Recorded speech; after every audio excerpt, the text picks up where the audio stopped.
Did you know the British didn't conquer Mumbai first? They received it as a wedding gift instead. Hi, welcome to Beyond the History Textbooks. Today, Mumbai is one of the most important cities in the world, a financial capital, a major port, a city of more than 20 million people. But if you traveled back to the 17th century, you probably wouldn't recognize it at all because Mumbai wasn't a city. It was a collection of seven islands, separated by creeks, marshes, and tiny flats across India's western coast. And strangely enough, nobody thought they were especially valuable.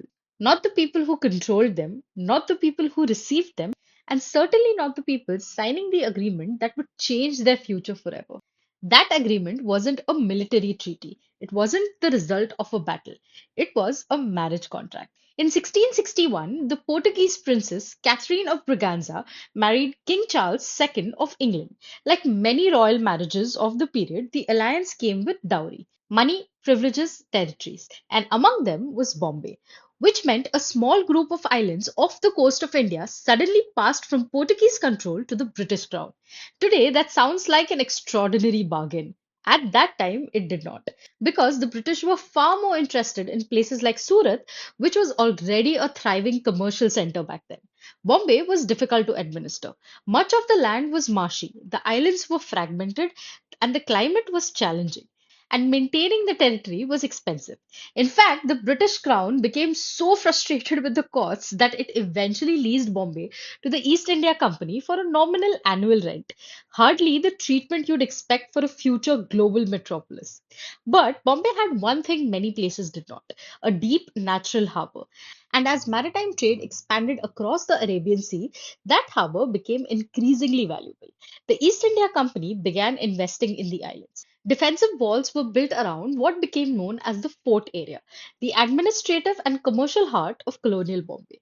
For nearly 2 centuries, much of what is known as South Bombay today existed within or around those fortifications. Merchants arrived, warehouses appeared, docks expanded. And as the separate islands were gradually connected through ambitious land reclamation projects, Bombay began transforming from a scattered island into a city. Then came the 19th century, and with it, two developments that changed everything: cotton and opium. Bombay became one of the most important export ports in the British Empire. Cotton from Western India moved through its docks to textile mills in Britain. Opium, destined for China, passed through its trading networks. The fortunes generated by that trade helped finance many of the institutions that still define South Mumbai today: banks, commercial offices, public buildings, libraries, and civic landmarks. The area around today's Horniman Circle emerged as one of the city's commercial centers, surrounded by merchants, trading houses, insurance firms, and financial institutions that connected Bombay to markets across the world. Nearby stood the town hall, now home to the Asiatic Society Library, a symbol of a growing city rapidly in wealth, influence, and ambition. By the late 19th century, Bombay was no longer an overlooked collection of islands. It had become one of the most important cities in Asia.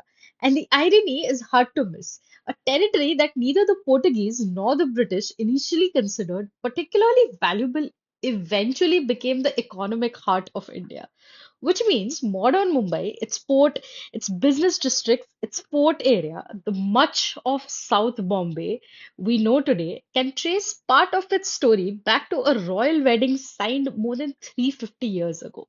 Sometimes history changes because people recognize an opportunity, and sometimes it changes because they fail to recognize one.